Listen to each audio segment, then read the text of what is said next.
when we see with our true eyes, all around us is the divine.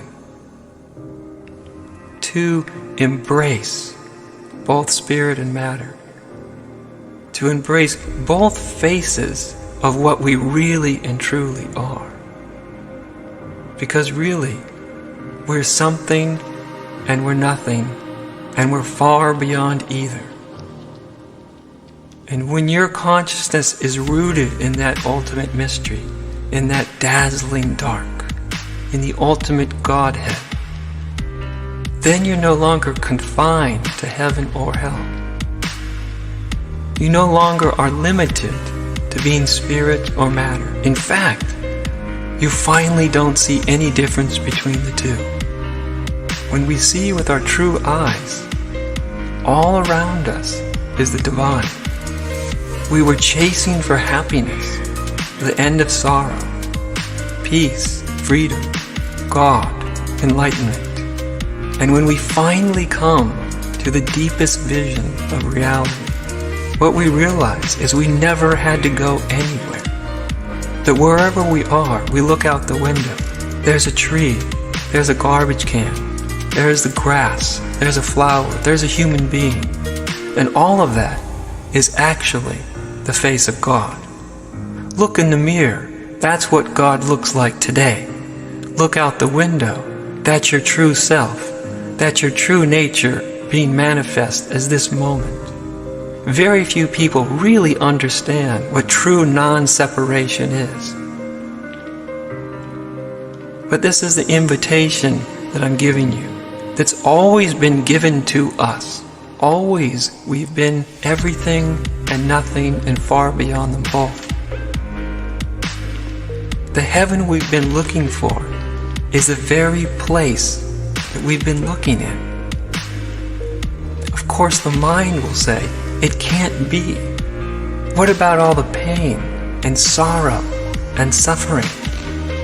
The dualistic mind deeply wants and it deeply believes that ultimate reality has to be something other than this.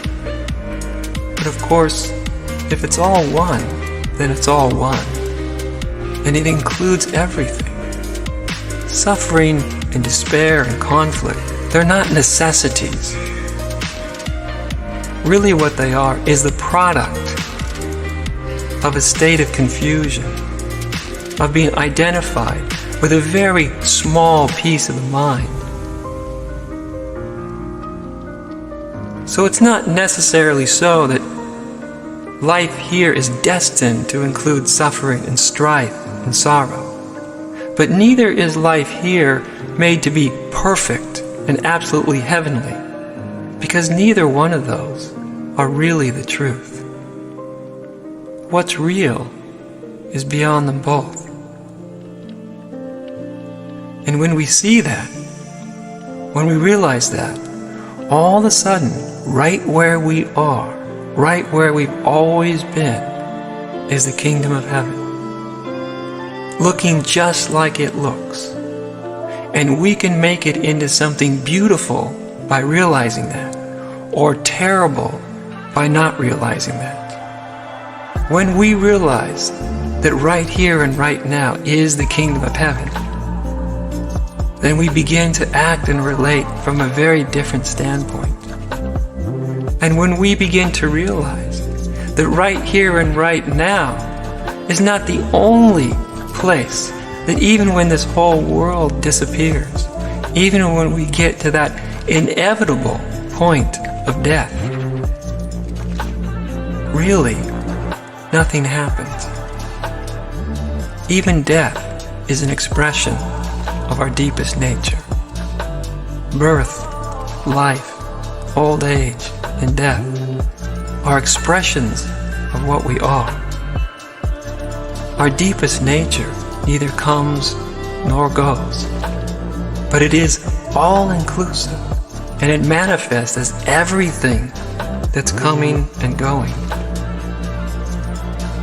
So when you begin to feel, even get the sense of what I'm talking about, you might start to get a whole different view of the life of this moment,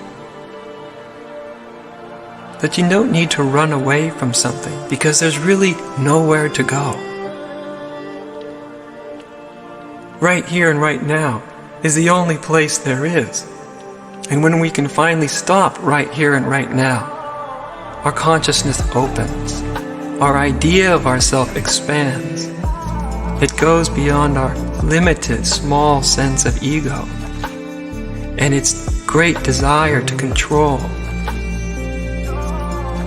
It goes and opens to a wider vision, to our unborn, undying nature, to our essence and source as pure spirit.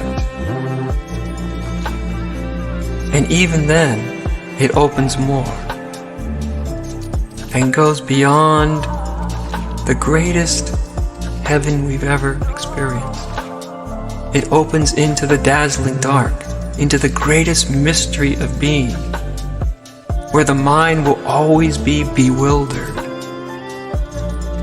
This may sound far off for some people, a place unattainable, a state only made for the few. But I can assure you that it's really not about you changing, it's just about you stopping. And the more we stop and the more we let go, the more open our consciousness becomes. The more we question our conclusions, the more the doorway opens for us to have a wider and wider and wider vision. The deeper we see into the reality of things, our heart opens enough to include everything. Because if we're really feeling into our deepest reality and truth,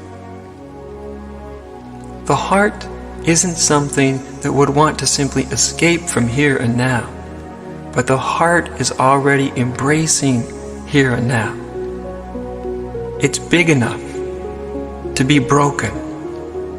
My teacher called this world the Great Heartbreak. And what she meant by that was when we really begin to wake up to our true nature, we become more conscious of the suffering around us. We feel the people and the events in our lives more profoundly, not less profoundly. In some ways, we become more present here and now. And what we see is, even though our vision may have expanded, even though we may have woken up not just to reality, but as reality, still, we can't control anyone. Everything and everybody has their own life to live. And we can't just wipe out suffering because our hearts are open. Because our deepest truth would be we'd love to just have everyone awaken and be happy. Part of the heartbreak is accepting this moment, this world, just as it is. Another one of my teachers said, all true love sheds a tear. It's bittersweet. And I found this to be more and more and more true. The more deeply I love, the more I taste the bitterness with the sweet. But it's not a bad bitterness.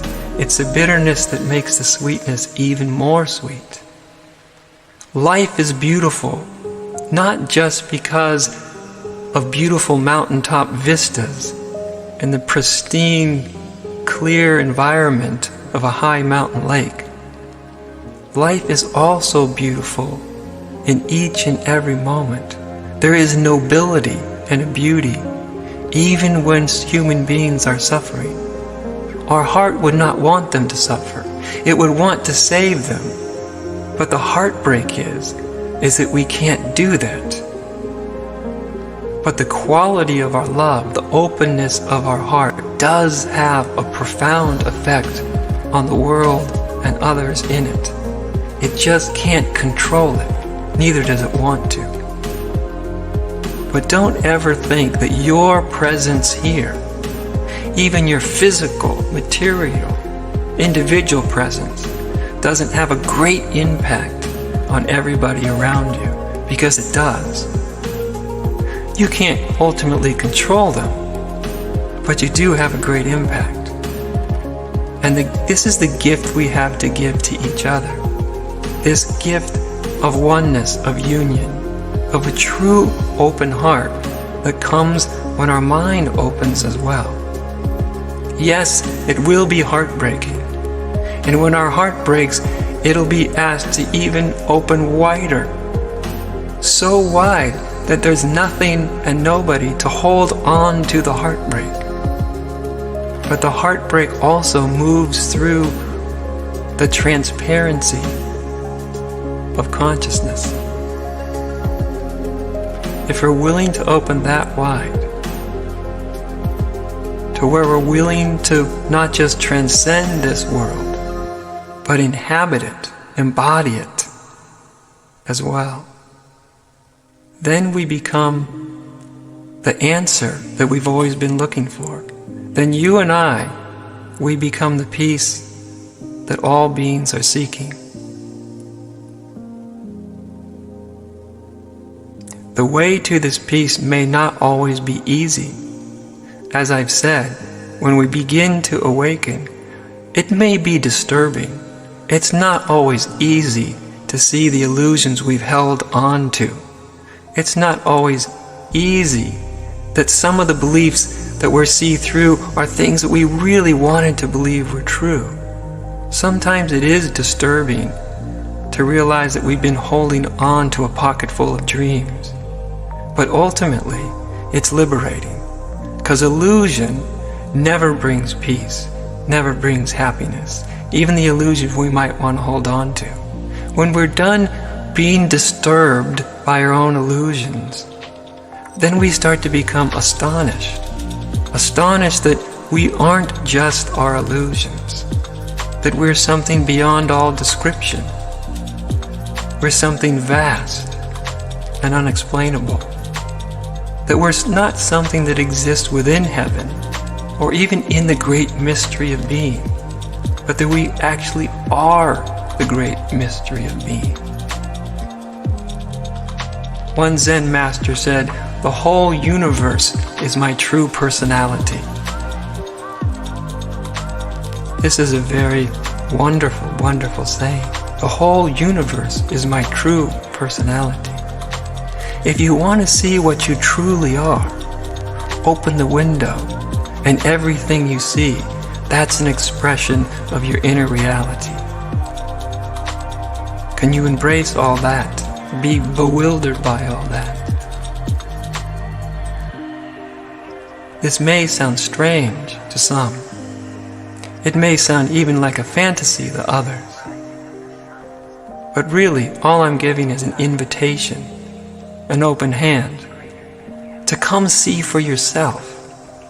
Look for yourself. What lies beyond your own mind? What happens when you really open your heart? Don't take my word for it. Come and find out for yourself. I remember my teacher often saying, it's so easy for all this to become just talk, just words.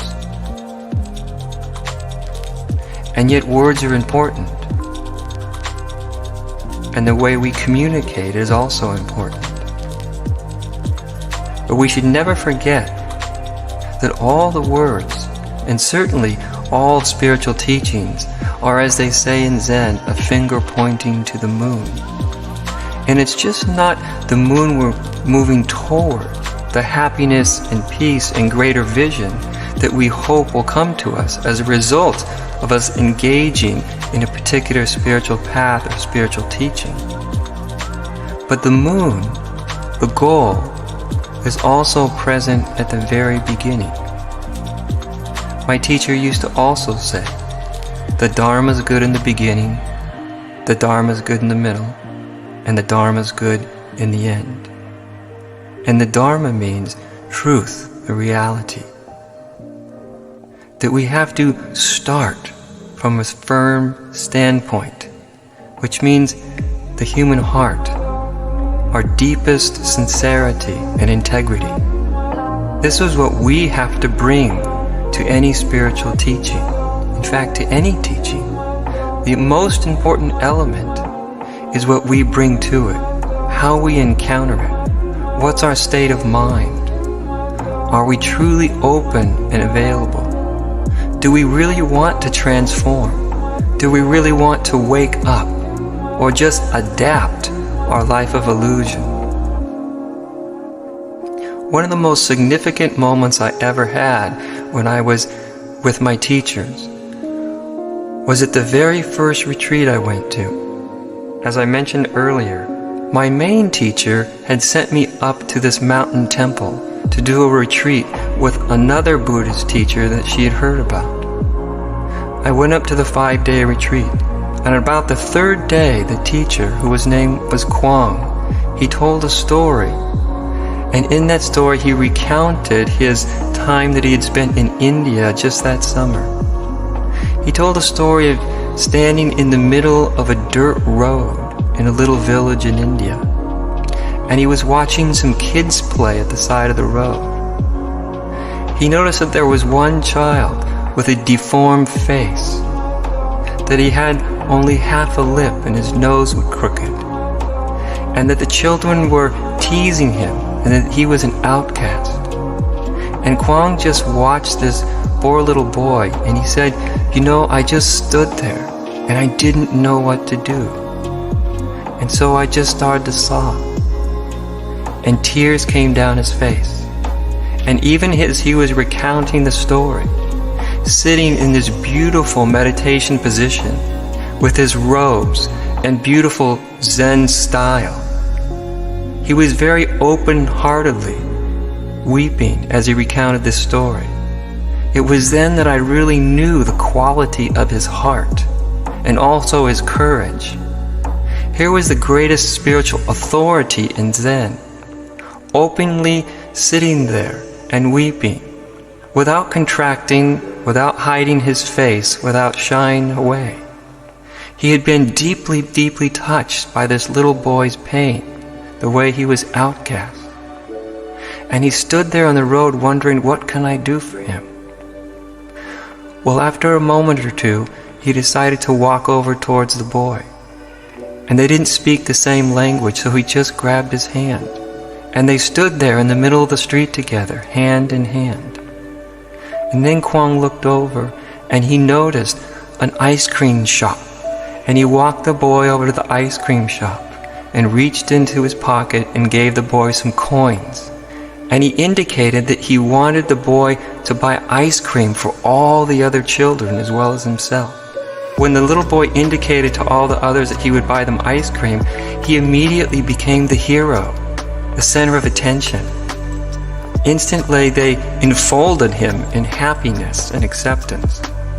And this little boy bought them all ice cream, and they were all smiling. And for a moment, this little boy that had been outcast and sad was happy, and he was once again part of the group.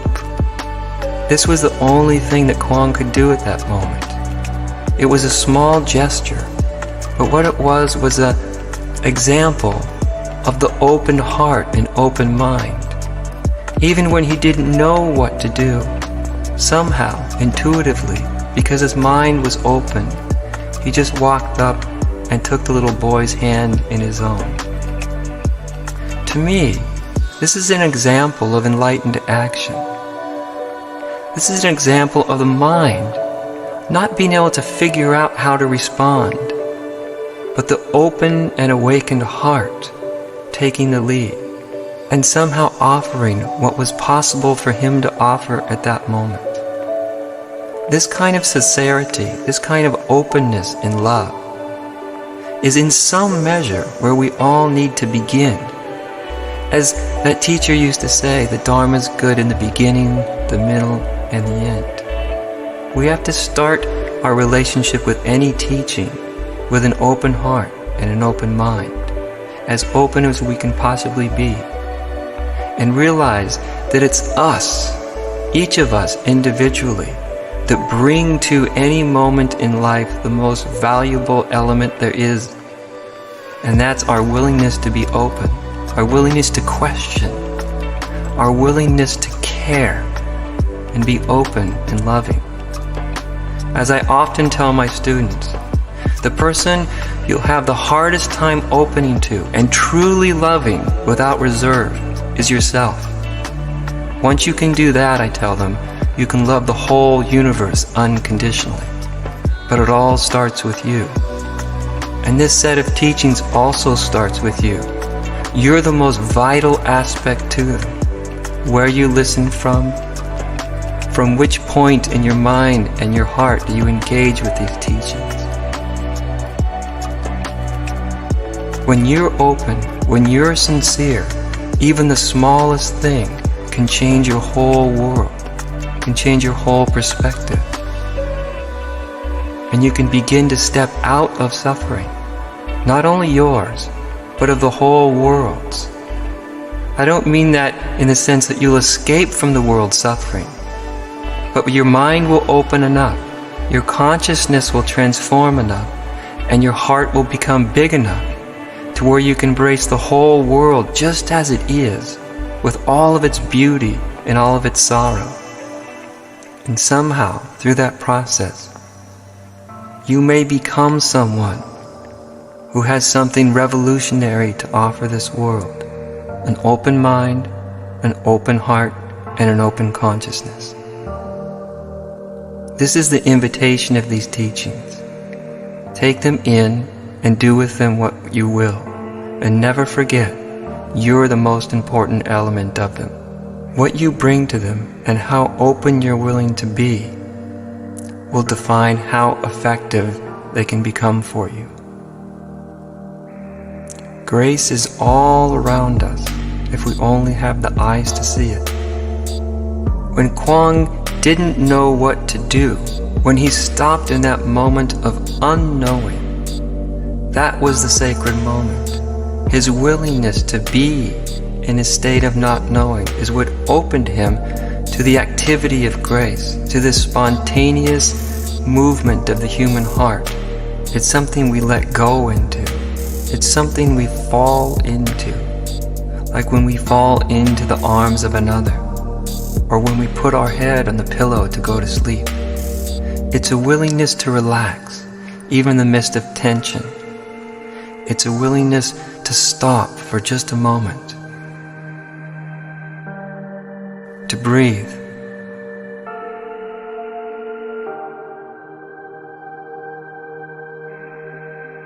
to notice that there's something else going on other than the story our mind is creating. That underneath any moment of turmoil, whether it's personal or interpersonal, there is a peace and there is a stillness. There is a well-being present if we just let go for a moment, if we just relax, if we just fall into the center of now. When we can begin to become open enough to realize that there is grace in every moment, in each person we meet, no matter how easy or difficult to deal with. Our minds will open, our hearts will expand, and we'll be able to express the peace and the love that all beings aspire to.